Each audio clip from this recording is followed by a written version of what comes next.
नमस्कार दर्शक बंधु, आज हूँ शुक्रवार दिन अक्टोबर मास 17 तारिख। आसतु जानिबा आजर संपूर्ण खबर और देश दुनिया सबु बड़ खबर पर नजर पकाइबा। प्रतिदिन एमिति न्यूज वीडियो सर्वप्रथमे देखिबा पई आम चैनल टी को सब्सक्राइब करिनियंतु। तेबे आसतु आजर गुरुत्वपूर्ण खबर गुड़िक उपर नजर पकाइबा। आजर प्रथम खबर रही सरकारी कर्मचारी को मुख्यमंत्री दिवाली भेटी 3% बढ़िला महंगा भत्ता। राज्यर सरकारी कर्मचारी को मुख्यमंत्री दीपावली भेटी बढ़िला महंगा भत्ता 3% महंगा भत्ता वृद्धि करिसेंती राज्य सरकार। 55% रु महंगा भत्ता 3% बढ़ी 58% हैला। पेंशन भोगी टीआई रे मध्य बढ़िला टंका। गत जुलाई पहिला रु अर्थात 2025 जुलाई रु पिछिला भाबे लागू हेबा नै होईची घोषणा। वर्धित महंगा भत्ता अक्टोबर मास दरमारे नगद आकार में मिलिबो। 8.5 लाख कर्मचारी एवं पेंशन भोगी सरकारंकर एही निष्पत्ति रे उपकृत हेबे। पूर्वरु दुर्गा पूजा 2% बढ़िथिला, दीपावली रे बढ़िला 3%। दीपावली को मिसाई मोट 5% बढ़िला महंगा भत्ता। परवर्ती खबर रहिला ईपीएफओ कला बड़ परिवर्तन। चाकरी छाड़िबा परे 2 मास नुहे 12 मास परे काढ़ी पारिबे पीएफ रो पूरा टंका। कर्मचारी भविष्य निधि पांठी, संगठन भविष्य निधि पांठी एवं पेंशन अकाउंट रो समय पूर्व चूड़ांत समाधान पाई समय सीमा संशोधन करिछि। नियम गुड़िक कठोर होइछि। एहा अधीन रे ईपीएफओ सदस्य माने 2 पूर्व मासर समय सीमा तुलन रे चाकरी छाड़िबार 12 मास परे ही चूड़ांत समाधान पाई आवेदन करि परिबे। सेहीपरि 36 मासर बेकारित्व परे भी एबे पेंशन उठाण को अनुमति दिया जिवो। वर्तमान नियम गुड़िक कौन? वर्तमान जदि जड़े सदस्य अति कम रे गोटे मास पई बेकार अछंती तेबे सेमाने तांको पीएफ अकाउंट रु सेमानकर ईपीएफ बैलेंस रो 75% पर्यंत उठाई परिबे। ईपीएफ योजनार धारा 69 अनुଯାयी लगातार 2 मास पई बेकार रहउतिबा सदस्यों को सेमानकर संपूर्ण ईपीएफ बैलेंस उठाइबार अनुमति दिया जायछि। ईपीएफ उठाण संपर्क में केंद्र मंत्री मनसुख मांडविया कहिसेंती जे चाकरी हराइबा घटना रे भविष्य निधि पांठी बैलेंस रो 75% पर्यंत तुरंत उठाई हेबो। अवशिष्ट 25% सर्वनिम्न बैलेंस चाकरी हराइबार गोटे वर्ष परे उठाई हेबो। परवर्ती खबर रही आधार रे समस्या थिले एही नंबर रे करंतु कॉल, तेबे तुरंत समाधान। भारतवासी पई एपरि किछि दस्तावेज अछि जाकि प्रतिटी क्षेत्र रे आवश्यक होइथाय।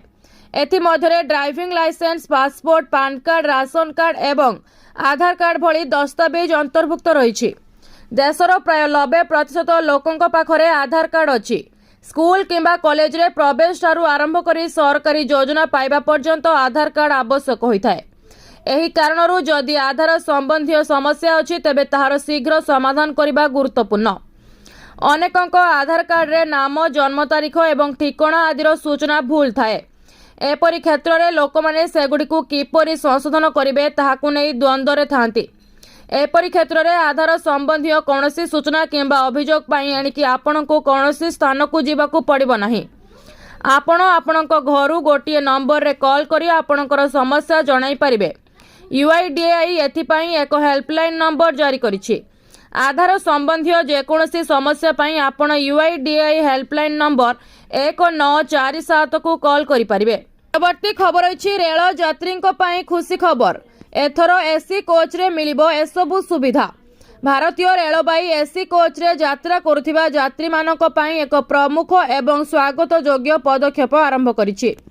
यात्री माने एबे एक सफा एवं सुरक्षित कवर रे गुड़ा जाइथिबा एक कंबल पाइबे। एही सुविधा राजस्थान लो जयपुर रे एक पायलट प्रोजेक्ट भाबरे आरंभ करा जाइछि। रेल मंत्री अश्विनी वैष्णव गुरुवार जयपुर आसराव रे ट्रेन ले एही पदक्षेप आरंभ करिसेंती। समय धरी यात्री माने एसी कोच रे जोगाई दिया जाइथिबा कंबलर परिष्कार एवं परिच्छन्नता विषय रे चिंता प्रकाश करिसेंती। अनेक यात्री सेमानकु मिलिथिबा कंबल प्रकृत रे सफा थिला कि नाही से विषय रे संदेह करुथिले। वर्तमान रेलबाईर एही चिंता को दूर करी निष्पत्ति नेइछि जे लोकमाने घरे व्यवहार करथिबा कंबल परि एक सफा कभर रे कंबल जोगाई दिया जिवो। एही नूतन सुविधा जयपुर रेल स्टेशन ले आरंभ करा जायतिला, जेउठारे रेल मंत्री एयर कंडीशनर कोच रे कंबल कभर सुविधा उद्घाटन करिथिले। से कहिथिले जे जदि एही परीक्षण सफल हुए तेबे एहाकू देशव्यापी कार्यकारी कराजिबो। यात्रीमानक मतामत आधार में आहुरी योजना प्रस्तुत कराजिबो। खबर रही 258 गाड़ी को ब्लैक लिस्ट कला कमिशनरेट पुलिस आ रास्तार गड़ी पारिबनी एसबू गाड़ी। 258 गाड़ी को ब्लैक लिस्ट कला कमिशनरेट पुलिस आ रास्तार गड़ी पारिबनी एसबू गाड़ी। राज्य परिवहन विभाग तालिका देला ट्रैफिक विभाग। MV act and MV rules रे ब्लैक लिस्ट प्रक्रिया आरंभ। जो मानकर एकाधिक चालाण रहिथिबो सेमानकर लिस्ट रे गाड़ी नंबर रहिछि। नियम अनुसार फाइन काटिबार 90 दिन भितर गाड़ी मालिक ऑनलाइन ले फाइन देई परिबे। 90 दिन पर कोर्ट रे फाइन देबे हेले आदो फाइन न देइथिबा गाड़ी गुडी को ब्लैक लिस्ट करा जाइछि। फाइन देइ नथिबा 258 टी गाड़ी को ब्लैक लिस्ट करा जाइछि। ब्लैक लिस्ट हेबा द्वारा गाड़ी रो आरसी रजिस्ट्रेशन रेन्यू हेबो। पॉल्यूशन रेन्यू हेबनी, इंश्योरेंस भी होई परिबनी, फल गाड़ीटी आदो रास्ता रे चली परिबो नाही। परवर्ती खबर रही राशन कार्ड धारी खुशी खबर। मुख्यमंत्री मोहर को अपेक्षा। राशन कार्ड धारी बड़ खबर। आग को मुंड पिछा अधिक 5 किलो चाउल देवाकू अंटा भिड़ी सरकार। अन्यपटे केवाईसी करनथिले आसंता मासरू हिताधिकारी चाउल पाई परिबेनी बोली मंत्री कहिसंती। कटाक्ष करिछि बीजेडी। राशन कार्ड धारी बड़ निष्पत्ति नेबाकू जाउछंती राज्य सरकार। पिछा 5 किलो नुहे 10 किलो चाउल दियाजिबो। एबे मिलुथिबा 5 किलो चाउल मासे पाई पर्यंत अधिक चाउल देबाकू संकेत देइछि जोगाण विभाग। प्राय 3 कोटी 25 लाख हिताधिकारी पाइबे अधिक चाउल। एनै तर्जमा सरिछि फाइल सीएमओ रे पहुंचिछि। मुख्यमंत्री मोहन माझी अन्यपटे केवाईसी करनथिले आसंता मासरू चाउल मिलिबनी बोली चेताई देइछंती जोगाण मंत्री। केवाईसी नथिले हिताधिकारी को चाउल मिलिबनी बोली मंत्री को बयान को नहीं कटाक्ष करिछि बीजेडी। कहिछि गरीब लोकों को चाउल न देई गाँ गाँ रे राशन कार्ड काटिबाकू केवाईसी को आयुध करिछंती सरकार। चाउल न देई लोकों को भयभीत करा जाउछि। केवाईसी करिनथिबारु 15 लाख रु अधिक हिताधिकारी चाउलरू वंचित होई पारंती। परवर्ती खबर अछि सुभद्रा पाई आउ एक खुशी खबर। एणिकी अभियोग कले तुरंत समस्या रे हेबो समाधान। सुभद्रा योजना रे आसिला खुशी खबर। अभियोग कले एणिकी तुरंत समस्या समाधान हेबो। वर्तमान सुधा 2,85,000 हिताधिकारी एथिरु बाद पड़िछंती। आसंता अक्टोबर 17 तारिख मध्य सुभद्रा योजनार वर्ष पूरण हेबो। आउ एही वर्ष पूर्ति अवसर में 348 सुभद्रा सीडीपीओ यूनिट रे धन्यवाद मोदी कार्यक्रम आरंभ हेबो। कार्यक्रम अक्टोबर 15 जाए चलिबो। प्रति अंगनवाड़ी केन्द्र रे एहा चलिबो बोली सूचना मिलिछि। सुभद्रा अभियोग पोर्टाल जरिया हिताधिकारी विभाग सहित जोगाजोग करि परिबे। आउ सेमानक अभियोगर जवाब विभाग रखिबो बोली कुहा जाइछि। आगरू लोके अभियोग करुथिले मध्य उत्तर पाई पारु नथिले। वर्तमान एही सबु अभियोगर उत्तर विभागीय अधिकारी उत्तर देई परिबे।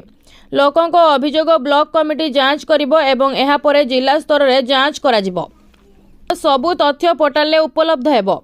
सुभद्रा योजनारू हिताधिकारी काहेकि बाद पड़िले, कारण कोन, आगको सेमाने कोन करिवे, एसबु प्रश्नर उत्तर हिताधिकारी पोर्टाल रे पाई परिबे।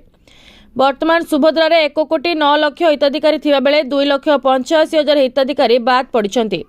बाद पड़िथिबा हिताधिकारी समाधान रास्ता बाहरिबो आउ समस्त हिताधिकारी निजर अभियोग जणाई एथिरे उपकृत होई परिबे। परवर्ती खबर अछि ओडिशा हाईकोर्ट को गुरुत्वपूर्ण राय। दोषी साब्यस्त अवसर प्राप्त अधिकारी को मिलिबनी पेंशन। दुर्नीतिखोर को निस्तार नहीं। ओडिशा हाईकोर्ट को गुरुत्वपूर्ण राय।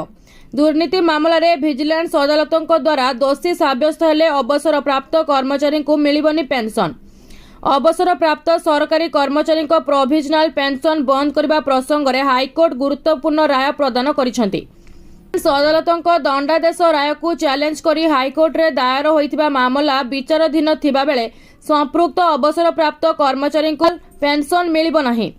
ओडिशा हाईकोर्ट राय देइछन्ति जे दुर्नीति निवारण आईन अनुसार दोषी साब्यस्त हेबा परे जो अवसर प्राप्त सरकारी कर्मचारी पेंशन स्थगित होइतिला सेमाने सर्वोच्च अदालत द्वारा मुक्त न हेबा पर्यंत अवसर परवर्ती सुविधा पाइबाकू हकदार नुहंती। विजिलेंस अदालतों दंड विरोध में उपर अदालत रे केवल मामला दायर करथिले पुनर्बार प्रोविजनल पेंशन पाई संपृक्त व्यक्ति हकदार हेबे नाही। परवर्ती खबर रही पीएम किसान आसिला खुशी खबर। पीएम किसान टंका जो माने पाई नाहंती सेमानक अकाउंट रे पुणी आसीबो 2000 टंका। शीघ्र सारी दियंतु एही काम। सेप्टेम्बर मास आरंभ होगा सहित देशर चाषी भाई आसिला खुशी खबर। गत अगस्ट मास 2 तारिख में पीएम किसान सम्मान निधि योजनार 20तम किस्ती टंका पठाइले सरकार। तेबे प्रधानमंत्री नरेंद्र मोदी वाराणसी चाषी अकाउंट को टंका पठाइले। 9 कोटी 60 लाख चाषी अकाउंट को गला 20,000 कोटी टंका। हेले गत मास 2 अगस्ट रे जो माने पाई नाहंती सेमानंको पुणी मिलिबो 2,000 टंका। ई केवाईसी करिथिबा बा करि नथिबा चाषी को बाकी थिबा किस्ती मध्य रिलीज हेबो जल्दी करि नाहंती ई केवाईसी। एने चाषी मुहरे बहुत उत्साह देखा मिली। प्रधानमंत्री नरेंद्र मोदी निजे एक कार्यक्रम में जोग देबे एवं समस्त किस्ती टंका अकाउंट को पठाइबे बोली कहिसंती गणमाध्यम। आउ थरे चाषी को मिलिबो 20तम किस्ती टंका। केंद्र सरकार 25 फेब्रुआरी 2025 रे 19तम किस्ती टंका जारी करथिले। सरकार प्रतिवर्ष 3टी किस्ती जारी करि आसुछंती। एथर 20तम किस्ती टंका जो मानको मिलिनी तांको पुणी मिलिबाकू जाउछि। आपण प्रधानमंत्री किसान सम्मान निधि योजनार सरकारी वेबसाइट परिदर्शन करी किस्ती टंका जांच करि परिबे। किस्ती टंका किपरि जांच करिवे आसंतु जानिबा किसान योजनार सरकारी वेबसाइट रो pmkisan.gov.in को जाई 20तम किस्तीर टंका जांच करि परिबे। तेबे आपण माने 20तम किस्ती टंका पाइछंती कि नाही हमकु कमेंट करी निश्चय जणांतु। परवर्ती खबर अछि सुना दर बढ़िथिबा बेले कमिला रूपा दर। जानंतु केते रहिछि दाम। धीरे धीरे बढ़ुछि सुना एवं रूपा दर। गहना किनिबा पूर्वरु नजर पकांतु केउ सहर रे केते रहिछि सुना दर। तेबे जदि आपण आज सुना किनिबाकू चाहुछंती बा योजना करूछंती तेबे प्रथमे जानि नियंतु आज सुना दर। आज भारतीय बाजार रे 24 कैरेट सुना 1,28,890 टंका रहिछि। सेपरि 22 कैरेट सुना दर 1,18,150 टंका छुईछि। सेपरि राजधानी भुवनेश्वर रे 24 कैरेट सुना मूल्य 10 ग्राम पिछा 1,29,440 टंका थिबा बेले 22 कैरेट सुनार मूल्य 1,18,650 टंका को पहुंची। सेपरि मुंबई रे 24 कैरेट सुना मूल्य 1,29,440 टंका और 22 कैरेट मूल्य 1,18,650 टंका रही। नुआ दिल्ली रे 24 कैरेट रो मूल्य 1,29,590 टंका और 22 कैरेट मूल्य 1,18,800 टंका रही। दक्षिण भारतर प्रमुख सहर चेन्नई रे 24 कैरेट मूल्य 1,29,820 टंका थिबा बेले 22 कैरेट रो मूल्य 1,19,000 टंका रही।